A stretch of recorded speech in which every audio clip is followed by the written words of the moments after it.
Bien, bienvenidos a la semana 2. Espero que respecto de los temas de la semana pasada se hayan quedado con una imagen bastante clara de lo que es la escritura académica. Por supuesto, la escritura académica no solamente tiene que ver con una operación general de la razón, ni solamente tiene éxito, digamos, llega a buen puerto cuando se ha logrado un ejercicio panorámico, se ha logrado llegar a un argumento, a una conclusión lo más científicamente sustentada que se pueda, ¿no? Evidentemente la escritura académica también es muy dependiente, y la academia en sí, la producción científica a través de ensayos y de monografías y de tesis, se ve por supuesto también afectada por la manera en que escribimos, ¿no? En la lingüística se pueden reconocer algunos niveles de la escritura, que para mencionarles rápidamente son en general 3 o 4, ¿no? Que los menciono hacia la pasada: uno morfológico, uno fonético, que es que tiene que ver de alguna manera con la ortografía. Se dará cuenta que lo fonético tiene que ver con el sonido, pero la ortografía es la manifestación gráfica de los sonidos, ¿no?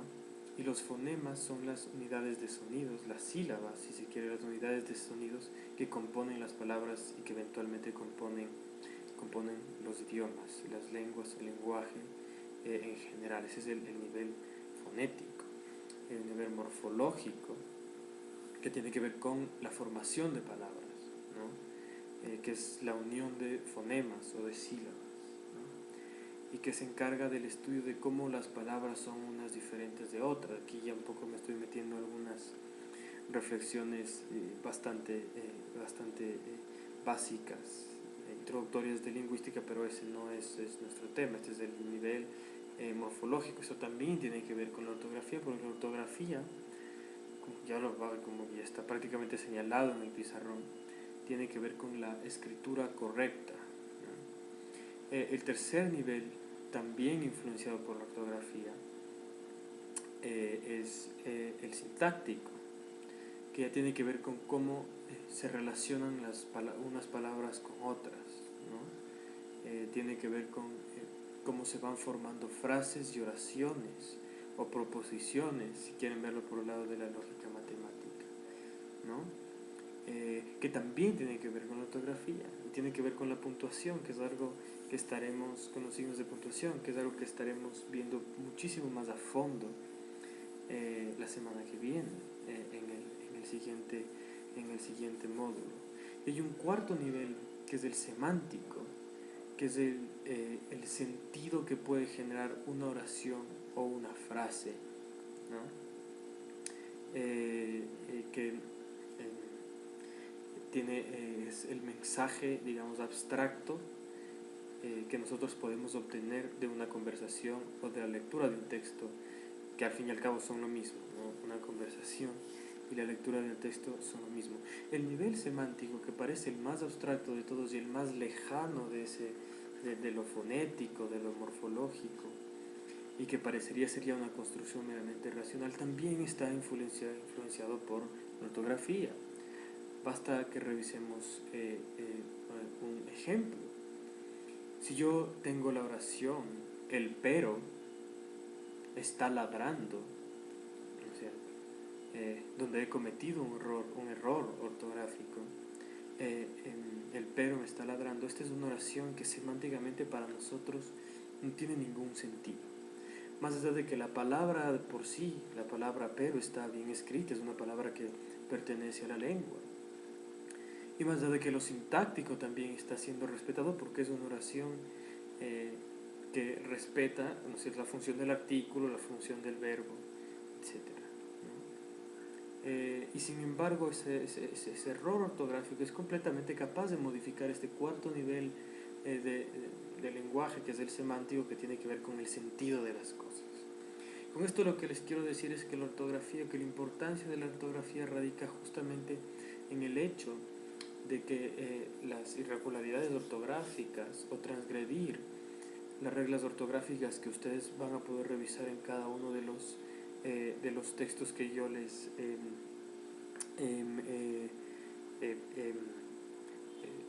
puesto en el D2L,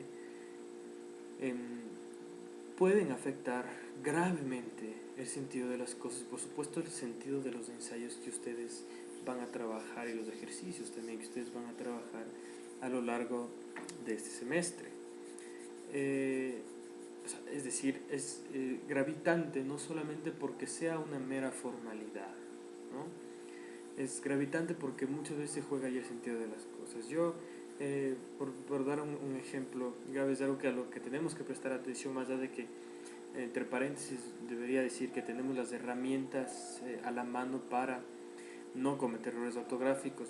El uso del diccionario, por supuesto, es indispensable, pero también tenemos otra serie de herramientas, incluso en el Word, etcétera, en donde podemos prevenir estos errores ortográficos que pueden alterar el sentido de las cosas, ¿no? Y esto es importante porque en un ensayo debemos cuidar el sentido de nuestro mensaje, ¿no?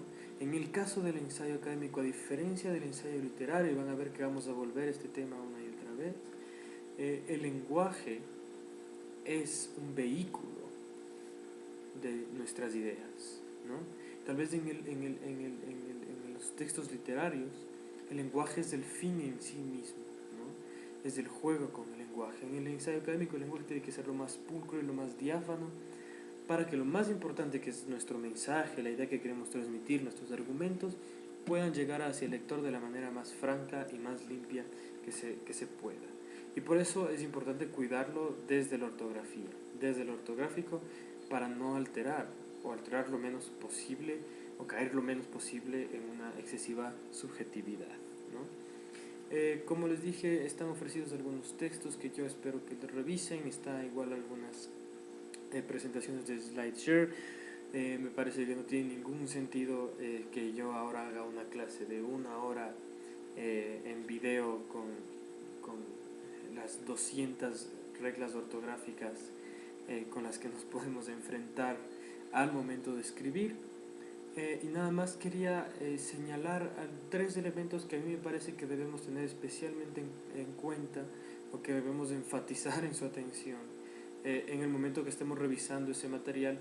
Recuerden que habrá una prueba sobre esto, pero también habrá una sesión de Illuminate en esta semana que está prevista en el D2L, en donde yo sí quisiera que ustedes me expresen, digamos, las dudas más gravitantes respecto de este tema, ¿no?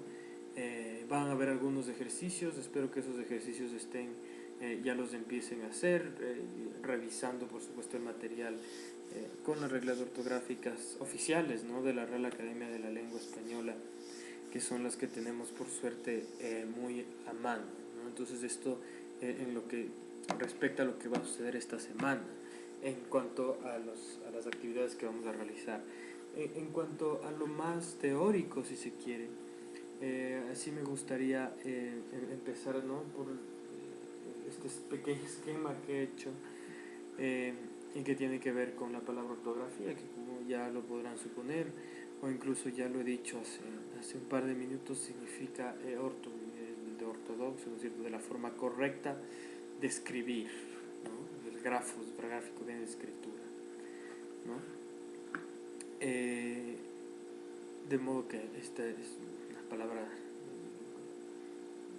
que debemos tener en mente siempre, ¿no?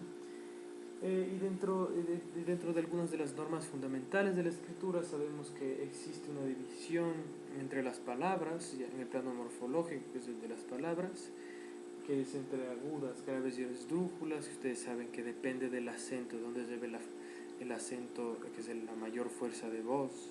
Esto es fonético puramente, de modo que cuando ustedes no sepan dónde poner la tilde, basta con pronunciar la palabra para darse cuenta de dónde se va la tilde, ¿no? Las agudas, graves y las esdrújulas, que dependen de dónde va a llevar el acento, y según el caso va a llevar acento gráfico o no. Todas las palabras tienen acento, pero según el caso se podrá llevar un acento gráfico o la llamada tilde o no. Las esdrújulas lo van a llevar siempre, las graves siempre que la última sílaba no termine en NS o vocal, y las agudas van a llevar un acento gráfico siempre que la última sílaba termine con NS o vocal.